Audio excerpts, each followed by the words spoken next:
Foro Bíblico Responde.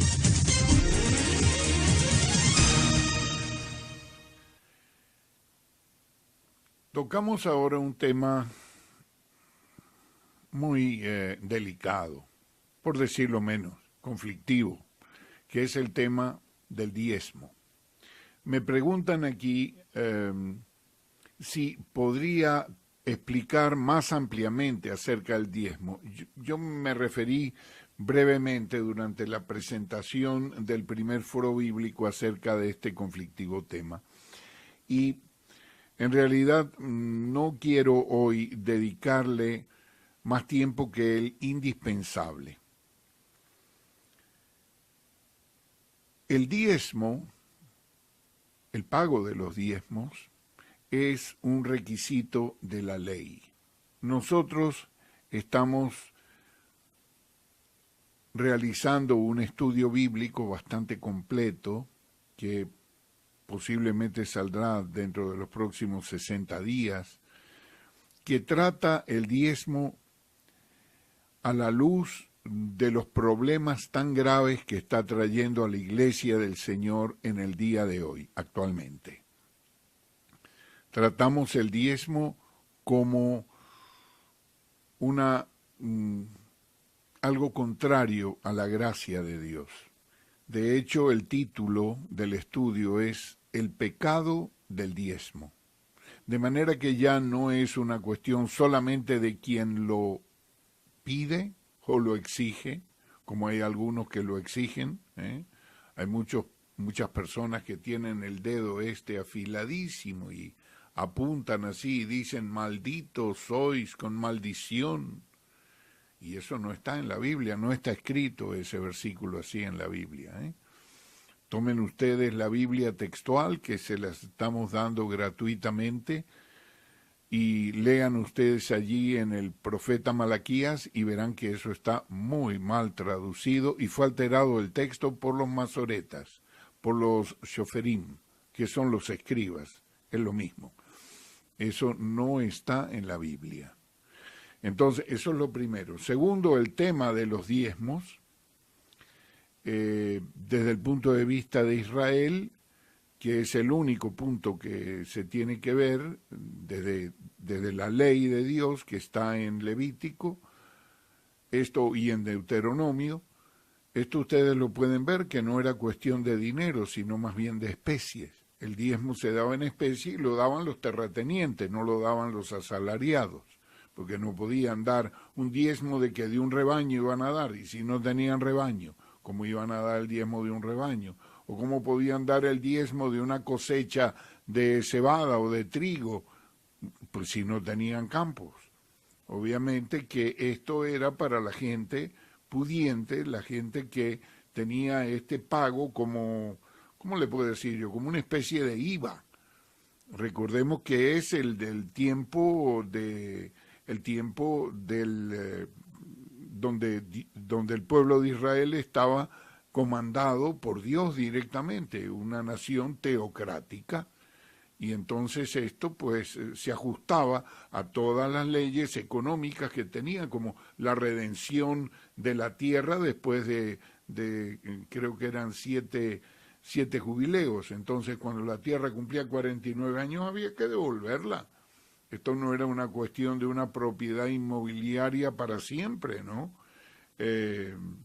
Y los esclavos que se habían tenido necesidad de venderse a sus connacionales, se les devolvía la libertad.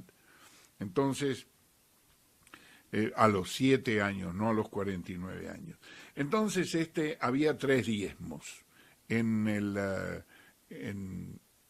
la ley.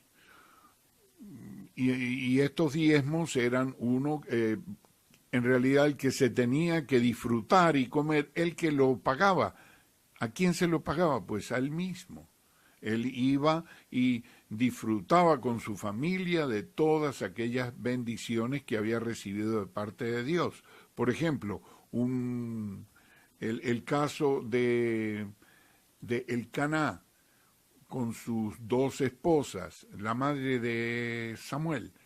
Ustedes pueden leer allí en el primer libro de Samuel, las primeras partes, verán que de eso se trata, de disfrutar del diezmo que tenían. Después había otro diezmo que era a los levitas y había otro diezmo que era para para el pueblo en general, un diezmo trienal cada 3 años que se ponía el grano en el alfolí para que no hubiera necesidad de los pobres, los extranjeros, las viudas, los necesitados, todas estas personas, inclusive también los levitas. Entonces, ¿qué pasaba cuando no se llevaba ese diezmo de la producción agrícola y pecuaria del país de Israel? Pues que no había, y entonces el nombre de Dios era blasfemado. Allí es donde entra el profeta Malaquías diciendo, me habéis maldecido con maldición cuando no traéis los diezmos, no malditos sois con maldición. Dios no dice eso. Búsquelo en la Biblia textual y va a darse cuenta que eso es una alteración de los shoferim, Malaquías. Entonces, ¿qué pasa? Este mandamiento, pues, obviamente no fue transferido al nuevo pacto, ni a la iglesia. Esto no... a nosotros se nos transfirieron los mandamientos de abstenernos de los sacrificados a los ídolos, de sangre y de ahogado, en la reunión que tuvieron los apóstoles en Jerusalén. Usted lo puede leer allí, la epístola, pero no está nada de los diezmos allí. La única cosa que nos habla la palabra de Dios a la iglesia de Dios, a los santos de la iglesia, la única referencia que hay de ofrenda está en Primera de Corintios, al final, capítulo 16. Usted lo puede leer allí, creo que son 2 versículos, o uno. El primer día de la semana cada uno ponga aparte lo que Dios le prosperó. Según haya sido prosperado por Dios, uno pone aparte eso, bajo la guía del Espíritu Santo, en secreto, en alegría o con alegría. Si usted no tiene alegría para ofrendar, Dios no necesita su dinero. Guárdeselo en el bolsillo. Entonces, ¿por qué se crea tanto lío en torno a esta cuestión de los diezmos, de las ofrendas, de las siembras, de yo no sé cuánta terminología inventan allí para sacarle plata al creyente? Eso no está en la Biblia. Entonces, si circuncidarse es un pecado delante de Dios, porque la circuncisión para salvación, porque hay la circuncisión por cuestiones médicas, o tradición de limpieza en ciertos países que se circuncida a los varones. Pero si una persona se circuncida para salvar su alma, porque entonces se tiene que hacer judío, eso es un pecado delante de Dios. ¿Y por qué no va a ser pecado el dar un diezmo para tener una conciencia tranquila delante de Dios? Eso no tiene nada que ver con nosotros. Entonces es lamentable desde todo punto de vista este asunto del diezmo. De verdad que da lástima ver todos esos mercaderes, esos mercanchifles ahí que andan parados en los púlpitos y en los altares, dando brincos como payasos, y haciendo que el nombre de Dios se blasfeme. Mire, yo hace no poco vi en un programa cómico de burlas aquí en donde yo resido, en España, una cuestión que veía ahí a uno de estos teleevangelistas imponiendo las manos, la gente se caía para atrás, y viera usted la audiencia aquí en España cómo se burlaba de eso, cómo se reía de eso. ¿Tenían razón en reírse? Claro que tenían razón, lógico que sí. Habrá algunos que digan, no, esos que se ríen, Dios los va a castigar. Dios no va a castigar a nadie de eso, no, créanme. No los va a castigar porque los que están haciendo que el nombre de Dios se blasfeme son esas personas.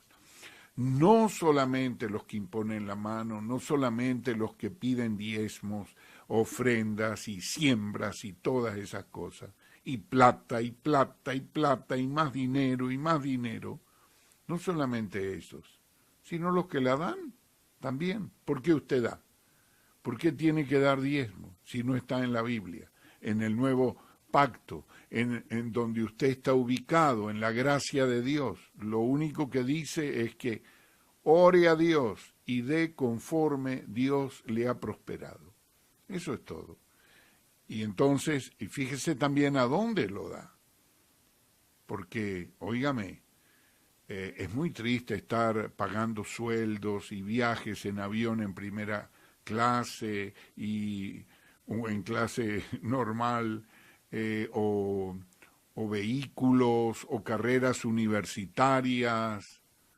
Oiga, yo tengo noticias de que hay, por ejemplo, personas que sirven al Señor, que dicen que tienen el cargo de pastor, que ganan 12, 15 mil dólares mensuales, tienen vacaciones. ¿Pero qué es eso de tener vacaciones? ¿Cómo un siervo de Dios puede tener vacaciones? Vacaciones las tendrá cuando llegue al cielo. Pero si el Señor Jesucristo trabaja todos los días, hasta ahora mi Padre trabaja y yo trabajo, nosotros no tenemos ni un minuto de descanso. Entonces, ¿cómo es posible que haya personas que estén exigiendo ese dinero, que se distancian tanto del creyente normal, que a veces el creyente normal no tiene a lo mejor ni para llegar a fin de mes, que no tiene porque le sobrevino una enfermedad o algo de esto, y los ministros están allí alejados, lejos en esos púlpitos metidos allí. Entonces, toda esta cuestión del diezmo es realmente, no sé cómo referirme, me refiero con disgusto a eso. Deberían pensar las personas que lo exigen y también las personas que lo dan, porque hay muchas personas que me han dicho, no, pero yo me siento bien darlo. ¿Por qué? Porque tiene miedo de qué, del castigo, ¿de qué tiene miedo? Está haciendo algo de la ley que no debe hacerlo, se está pareciendo mucho a los Gálatas, y de allí es el título de nuestro estudio, El pecado de los diezmos. Ya oportunamente, pues ustedes podrán tener acceso a ese estudio y podrán darse cuenta por sí mismos de que todos los planteamientos que estamos nosotros haciendo no son por capricho, sino que tienen un fundamento bíblico. Estemos firmes en la libertad con que Cristo nos hizo libres. Él es el único que pagó. Nosotros no tenemos que pagarle sueldo a nadie, porque de gracia recibimos y de gracia tenemos que dar. El obrero es digno de su salario, eso es verdad, sí señor, pero también es verdad que en esta época, fíjense, si hace 2000 años el apóstol Pablo dijo, es digno de su salario, pero yo de ninguna de estas cosas he hecho uso porque no quiero que nadie me quite esta mi gloria, que predique yo gratuitamente el evangelio que recibí también gratuitamente. Entonces, hay cuestiones que debemos meditar, especialmente aquellas, porque la mayoría está confundida genuinamente. Yo creo que es así. Y tienen esta oportunidad de rectificar, de preguntarle al Señor en oración, ¿qué estoy haciendo? La venida de Cristo es inminente. No faltan muchos años para que venga el Señor. Y nosotros le tenemos que dar cuenta a Él lo que hicimos mientras estuvimos en este cuerpo, sea bueno o sea malo. Eso no tiene nada que ver con la redención que Él ganó para nosotros en la cruz, pero sí tiene que ver con el galardón nuestro. Entonces trabajemos para el galardón, para que no recibamos un galardón menguado, ¿eh? Recortado para esto. Y acerquémonos a Dios con sinceridad y nos va a alumbrar en su palabra para que podamos ser fieles e intransigentes, empezando por este tema de los diezmos. Muchas gracias por su atención y hasta la próxima pregunta. Foro Bíblico Responde.